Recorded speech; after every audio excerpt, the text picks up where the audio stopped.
네, 우리 다시 한번 곁에 계신 우리 가족들, 형제자매님들 인사 한번 할까요? 예수님의 이름으로 환영합니다. 예수님의 사랑하고 축복합니다. 반갑습니다. 네, 반갑습니다. 정말 이 여름이 새로 다시 돌아온 것 같습니다. 예, 제가 이럴 줄 알고 이제 여름 옷들을 하나도 안 집어넣어놨거든요. 네, 그래서 다행이지 진짜. 여름 옷 다 집어넣었으면 어떡할 뻔했습니까? 하여튼 건강들 다 유념하시고요. 우리 오늘 말씀, 우리 오늘 말씀 함께 보겠습니다. 오늘 말씀은 시편 23편 4절 한 절 말씀입니다. 우리 오늘 말씀은 시편 23편 4절 한 절 말씀 다 같이 큰 소리로 보겠습니다. 시작. 내가 사망의 음침한 골짜기로 다닐지라도 해를 두려워하지 않을 것은 주께서 나와 함께 하심이라. 주의 지팡이와 막대기가 나를 안위하시나이다. 아멘. 네, 요즘처럼 힘든 시기에 우리에게 힘을 주시는 분은 예수님밖에 없습니다. 그래서 오늘은 우리의 목자 되신 주의 인도하심과 보호에 대해서 이 주의 지팡이와 막대기가 나를 안위하시나이다 라는 주제로 함께 은혜를 잠시 나눠보도록 하겠습니다. 함께 봅니다. 시작. 양치는 지팡이와 막대기. 네, 이 동물학자들은 자연 생태의 지구에서 가장 먼저 멸종할 짐승으로 양을 꼽고 있습니다. 왜냐하면 지구상 대부분의 동물들은 저마다 생존 방법을 가지고 있지만 양만 그것이 없기 때문입니다. 생각해 보시면 힘이 강한 것들은 야수의 이빨, 날카로운 발톱, 또 엄청난 등치와 힘으로 살아가죠. 반면에 힘이 약한 것들은 또 야수들보다 더 빨리 달려 도망치거나 아니면 좁은 바위 속으로 숨거나 땅을 파고 들어가는 재주를 가지고 있어서 위험을 벗어납니다. 하지만 양은 이런 모든 공격과 방어 기술이 전혀 없습니다. 게다가 눈도 나빠서 코앞에 먼저 가는 양의 엉덩이 정도만 보일 뿐이고요. 이 걸음은 어찌나 느린지 멀리 있는 위험을 보고 도망갈 능력도 없죠. 자, 그러니 자연 상태로 방치해두면 멸종할 짐승 1순위로 꼽히는 것입니다. 자, 그렇지만 양에게는 목자가 있습니다. 이 못된 짐승으로부터 자기를 지켜주고 먹이를 찾아 인도해 주니까 살아갈 수 있는 것입니다. 자, 이렇게 목자가 안심하고 양이 살아갈 수 있도록 지켜주고 인도하는 도구가 있으니 바로 지팡이와 막대기입니다. 이 목자들의 지팡이와 막대기는 원래 올리브나무 뿌리와 가지에서 씁니다. 자, 지팡이는 뿌리에서 자라나온 긴 가지나무로 끝이 구부러져 있고요. 또 옛날 보시면 할아버지들이 짚고 다니시던 지팡이 기억나시죠? 아주 짧죠. 근데 그 지팡이를 길게 그냥 키 높이 정도로 끌어올렸다고 생각을 하시면 됩니다. 그리고 목자들은 이 지팡이에 구부러진 끝으로 이 곤경에 처한 양을 잡아서 끌어올리기도 하고요. 앞이 구부러져 있지 않습니까? 그죠?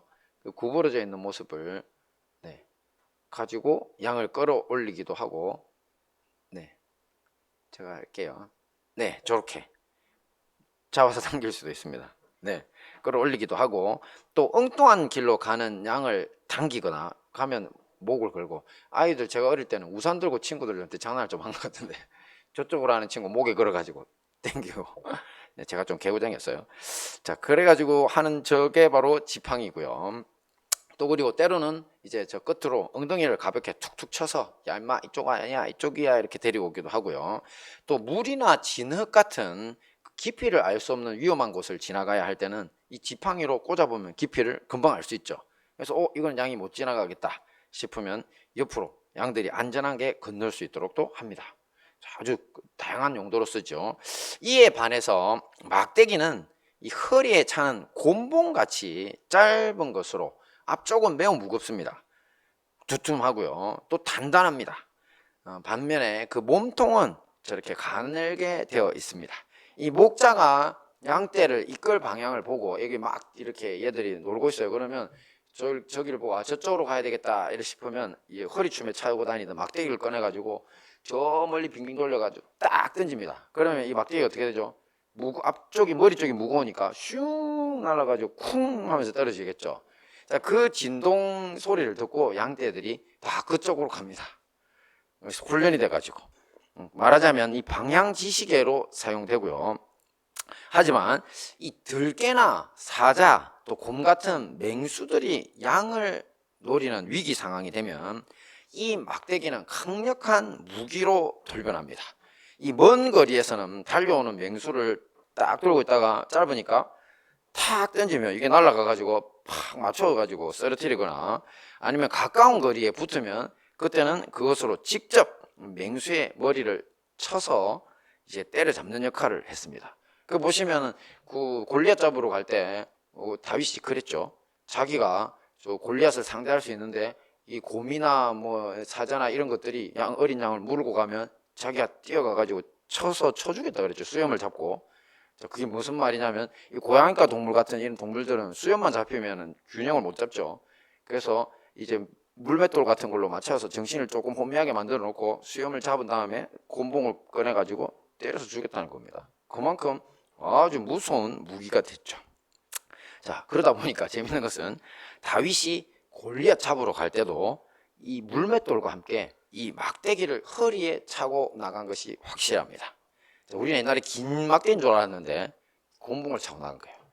그냥 저 막대기 짧은 거. 이 전투 직전에 다윗이 이제 골리앗 앞에 나갔을 때 이거 골리앗이 분노하는 장면이 나오거든요. 왜냐하면 막대기를 보고 분노하는 장면이 기록되어 있어요. 같이 한번 볼까요? 자, 시작.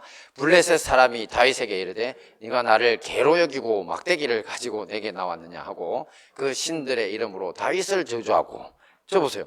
그러니까 들깨라든지 이런 야수들이 오면 이 목자들이 뽑아가지고 저걸 가지고 이제 처치하는 걸 아는데 지금 그거 들고 나를 때리려고 왔느냐, 이렇게 아주 그냥 어처구니가 없죠. 그래서 칼도 한 자루 없이 이런 모욕감까지 느꼈던 것처럼 보입니다. 그죠? 자, 하지만 다윗의 입장에서는 아니죠. 다윗의 입장에서는 자기가 조금 전 말씀드린 대로 이걸 가지고 이 자기 양떼를 노리던 곰이나 사자까지 때려 죽인 경험이 있었는데 당연히 이 막대야말로 자기가 가장 신뢰하던 무기 중에 하나였던 겁니다. 그래서 틀림없이 다윗도 옆으로 막 뛰면서 이제 앞에 막아서 있던 이 뭡니까 방패병 그것도 옆으로 좀 제치고, 그 다음에 이 물매로 한 방 보내가지고 정신 없을 때 이거 꺼내가지고 때려잡겠다는 생각으로 나갔던 것 같아요. 그래서 이 막대기야말로 이 다윗에게는 정말 가장 신뢰할 수 있던 무기 중에 하나였던 것입니다. 자, 우리는 지금까지 이 지팡이와 막대기로 나를 아니하시나이다 이 말씀을 들을 때 그냥 같은 말이 반복되는 줄 알았잖아요. 그죠? 강조한다고. 하지만 아니었던 거죠. 이렇게 양떼를 바른 길, 안전한 길로 인도하고 또 맹수로부터 양떼를 지키기 위해서 정말 세밀하게 발전된 놀라운 도구가 바로 저 지팡이와 막대기였던 겁니다. 목자가 이 지팡이와 막대기로 양떼를 인도하고 보호하듯이 이 목자 대신 우리 하나님의 인도 역시 마찬가지입니다. 함께 봅니다. 시작. 목자의 안위. 네, 이스라엘 나라의 목축 환경은요, 다른 나라의 목축 환경보다 아주 척박한 것으로 유명합니다. 우리가 생각하는 푸른 초원이나 한가로이 풀을 뜯는 양떼, 소떼 같은 것은 아예 없다고 생각하면 된다 그랬죠. 오히려 메마른 사막과 무서운 맹수들이 언제 뛰쳐나올지 모르는 이 위험한 골짜기들이 넘쳐난다고 합니다. 자, 이런 위험한 환경에서 약해 빠진 양떼를 위해서 목자의 존재는 그야말로 목숨과도 같습니다. 자, 어린 시절부터 이런 것을 직접 경험하면서 살아왔던 다윗은 앞에서 보셨던 이 지팡이와 막대기를 직접 들고 세밀하게 인도하고 보호하시는 주님, 바로 목자 되신 주님을 생각하며 오늘 본문처럼 찬양합니다. 함께 볼까요? 시작. 내가 사망의 음침한 골짜기로 다닐지라도 해를 두려워하지 않을 것은 주께서 나와 함께 하심이라. 주의 지팡이와 막대기가 나를 안위하시나이다. 네, 여기서 안위란 우리말로는 위로와 같은 거예요. 지팡이와 막대기를 생각하니까 위로가 된다는 건데, 근데 조금 히브리어 어원하고 보면 그러니까 원래 히브리어를 놓고 보면 좀 전달이 좀 덜 돼요. 그래서 저것을 자세히 한번 찾아봤더니만 이 안위라고 하는 말, 히브리어 어근이 깊이 숨을 쉬는 거하고 관련돼 있어요. 어떻게 해요? 에휴 이렇게 있잖아요. 휴 이렇게. 자, 그래서 우리식으로 하자면 주의 지팡이와 막대기 덕분에 내가 안도의 한숨을 쉬나이다, 이렇게 될 것 같아요. 자, 이렇게 해석하는 사람 저밖에 없죠. 자, 할렐루야. 그러니까 오근을 찾아보니까 그냥 주의 지팡이와 막대기가 나를 위로하시나이다. 너무 좀 부족하지 않아요, 그죠? 이거 생생하게 다가오죠. 주의 지팡이와 막대기가 나를 뭡니까? 안도의 한숨을 쉬게 하나이다. 얼마나 좋습니까? 자, 사실 돌아보면 거인 골리앗과 목숨을 건 대결 때, 또 장인이었던 사울 왕에게 죽지 않으려고 10여 년 세월을 사막과 골짜기로 떠들며 도망자 신세로 지낼 때, 또 온갖 역경을 이겨내고 이 왕이 되었지만 이 밧세바와의 간음이라는 큰 죄를 지어서 실족했을 때, 또 아들 압살롬이 반역을 하는 바람에 죽음의 고비를 넘길 때도 항상 이 목자 되신 주님께서 다윗 곁을 지켜주셨습니다. 지팡이와 막대기를 들고 그를 보호하기도 하시고 때론 잘못한 것에 대해서 혹독한 책망을 통해 바른 길로 이끌어 주셨던 것입니다. 자, 이외에도 다윗이 인생의 수많은 시련의 나날들, 이 모든 사망의 음침한 골짜기마다 주님은 목자가 되어 함께해 주셨던 거죠. 자, 정말 주님이 돕지 않으셨다면 어찌 되었을까요? 다윗이 이것을 생각하면서 안도의 한숨을 쉬는 겁니다. 어떻게 해요? 에휴, 주님 안 계셨으면 어쩔 뻔했나. 그죠? 자, 이런 일은 성경 속에서만 있는 일이 아닙니다. 독일에서는 개신교 여성 독신 수도회라는 중에 마리아 자매회라는 곳이 있는데요. 이 단체를 창설한 바실레아 슐링크라는 분이 있습니다. 지금으로부터 약 20여 년 전에 돌아가셨지만 아직도 존경받는, 세계적으로 존경받는 그리스도인 중에 한 명입니다. 이분이 쓰신 사랑의 승리라는 글이 있는데요. 이거는 1970년대 중공의 문화혁명, 이 문화혁명이라는 건 이제 그 모택동이 자기 정권을 유지하기 위해서 지금까지 쌓여있던 중국의 모든 문화를 타파한다 해가지고 젊은 애들 선동해가지고 뭐 정치인도 죽이고 뭐 교수들 죽이고 그리고 온갖 유물 다 파괴하고, 그래서 저건 문화혁명이 아니라 문화 대파괴였습니다. 그야말로 진짜 지옥 같은 수백만의 사람들이 고통을 당한 그런 역사가 있는데, 안타까운 것은 지금 시진핑이가 저 문화혁명을 다시 시도하고 있는 것 같아요. 그래서 지금 큰일입니다. 제가 말씀드린 중공은 그렇게 오래 못 걸 거라고 분명히 말씀을 드렸죠. 중국 공산당 지금 이제 그때가 된 것 같아요. 마지막 발악으로 다시 문혁을 일으키고 있습니다. 근데 이제 지금 이 이야기는 1970년대 문혁입니다. 문화혁명 50여 년 전이죠. 그때 엄청난 핍박을 받은 사람들 중에 기독교인들이 당연히 있었습니다. 근데 그분들의 간증을 이 바실레아 슐랭크가 하나를 소개하는데요. 자, 그 중에 어떤 장로님이 이제 한번 감옥에 잡혀가지고 감옥에 끌려갑니다. 그래서 수많은 매를 맞았다고 합니다. 이 예수 믿는다는 이유로 예수를 부인하고 전도만 그만하면 살려주겠다고 했는데 듣지 않는다면서 그런 것들을 이유로 계속 두들겨 패는 겁니다. 몽둥이를 들고 매를 맞고 매일 맞고 또 쉬었다가 맞고 또 맞고, 그렇게 철철 피를 흘리면서 죽을 만큼 죽으라고 때리는 거니까, 이렇게 고통 속에 죽으라고 계속 때리니까 그 고통을 느끼면서 이 장로님이 문득 스테판 집사가 생각이 났습니다. 스테판은 어떻게 죽었습니까? 바로 돌에 맞아 죽었는데 고통 속에 일그러진 얼굴로 죽지 않았습니다. 그 생각이 문득 나면서 예수님이 하늘에서 지켜보는 가운데 천사의 얼굴로 순교했잖아. 그 생각이 나면서 자기도 그렇게 하고 싶은 마음이 그냥 확 밀려오는 겁니다. 나도 정말 그러고 싶다, 천사의 얼굴로 주님 전에 가고 싶다 했는데 갑자기 그 순간 예수님이 자기 곁으로 다가오시는 것이 느껴지는 겁니다. 그리고는 매를 맞고 있는 자신을 품에 안아주십니다. 순식간에 영적으로 아는 거죠. 그러자 거짓말처럼 그 몽둥이로 피가 나도록 맞고 있는데 맞아도 계속 아무리 맞아도 하나도 아프지 않고 그냥 기쁨이 막 콸콸콸 천국에서 쏟아지는 기쁨이 있는 겁니다. 제가 옛날에 청교도 중에 한 분이 천국의 기쁨이 뭘까 하고 이제 말 타고 가다가 갑자기 그 묵상을 하다가 천국의 기쁨이 내려오는 바람에 한 3시간 정도 말 위에서 그냥 정신을 잃고 그냥 천국의 기쁨을 누렸다고 했죠.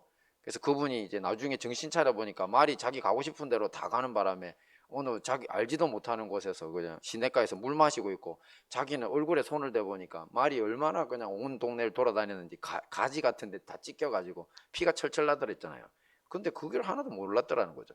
그것처럼 이 장로님도 천국의 기쁨이 밀려오면서 하나도 아프지 않고, 그러면서 얼굴은 진짜 천사의 얼굴이 돼버린 겁니다. 네. 자, 이후 장로님 어떻게 됐을까요? 순교했을까요? 거짓말처럼 석방됩니다.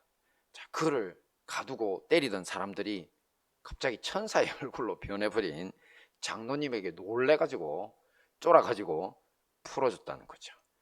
자, 어떻습니까? 어휴, 목자 대신 예수님이 계셔서 가능한 일인 것입니다. 우리 역시 마찬가지죠. 지나온 세월, 이 숱한 사망의 엄침한 골짜기를 지나 여기까지 여러분들이 왔습니다. 모두 하나님이 목자가 되어서 우리를 지키시고 인도하신 덕분이죠. 자, 돌아보면 아차 싶었던 일이 얼마나 많습니까? 저는 사실은 그 아차 싶었던 일 항상 이렇게 흥분하면 눈물이 나려고 그러는데 참아야죠. 우리 다니엘이 그때 자전거 타다가 그 자동차 바퀴에 들어가 버린 그거, 지금도 사실 진짜 아차예요. 그때 분명히 주님이 진짜 천사가 지키는 걸 정말 제가 경험을 했지만, 봤지만, 보고 있으면서도 아무 일이 없을 거라는 생각은 했지만 부모가 되놓으니까 미칠 것 같을 때가 있어요. 진짜로 이 생각을 뒤집어 보면 주님이 안 계셨으면 어쩔 뻔했어요. 그죠?